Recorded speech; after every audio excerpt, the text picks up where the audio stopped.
Tring, assalamualaikum warahmatullahi wabarakatuh, lur. Sampurasun lur, mugi sing sehat sadayana, rezekina dilancarkan pokoknya mah. Hampura pisan nya. Abdi teh itu nemeng konten deui, kamar-kamar teh ya aya kegiatan anu sebenarnya mah tiasa ditinggalkan sih. Berhubung sekarang kita mau ngonten belajar bahasa Sunda, jadi kita menggunakan bahasa Indonesia supaya bagi teman-teman yang belum mengerti bahasa Sunda bisa ikut belajar bareng. Oke?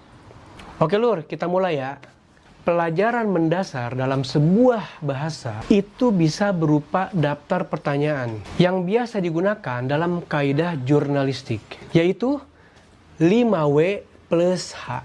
Dalam bahasa Inggris adalah what, who, where, when, why, dan how. Kalau diartikan ke dalam bahasa Indonesia adalah apa,